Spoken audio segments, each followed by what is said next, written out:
Hi, my name is Ronnie Barrett, and today I'm going to be starting my presentation off with an example. Imagine someone coming into your home while you're sleeping. This burglar breaks the lock off your door and comes in to take your life. He pulls your covers back and slowly cuts your body up, piece by piece. Your body's laying all over the floor now. Pretty awful, isn't it? And then these other burglars come in, take your body parts to be recycled to be used as vaccines and other miscellaneous things. This is crazy. I can't even imagine this happening in our society on a daily basis. But it does.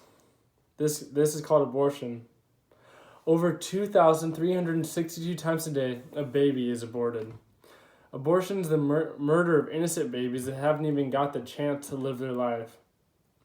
Many people in our society today are brainwashed to think that abortion is a right a mother has, when in fact it is not. And many pro-choice believers say that a baby is just a parasite growing in a mother's womb.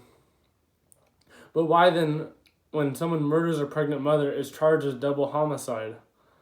A baby is not a parasite that is growing in a mother's womb. It is a living being from the day it is conceived. A lot of people argue that women have abortions due to rape or incest, but the facts just don't add up.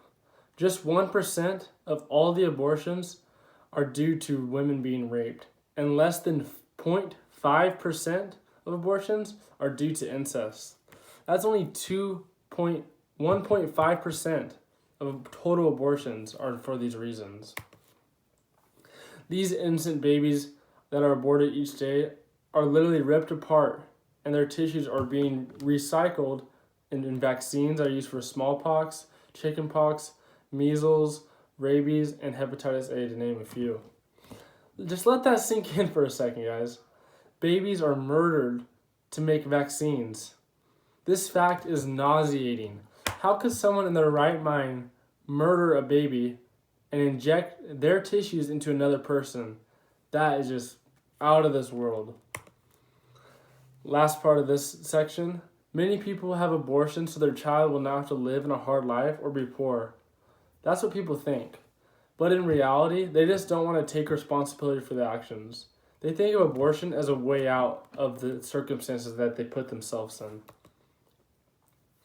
Queen Susan states, this is a poem that she wrote, abortion is one more heart that will never beat again, 2 more eyes that will never see the light of day, 2 more hands that will never be able to touch or feel, 2 legs that will never walk or run for miles, 2 more lips that will never speak a single word, and 1 more mouth that will never know how to smile.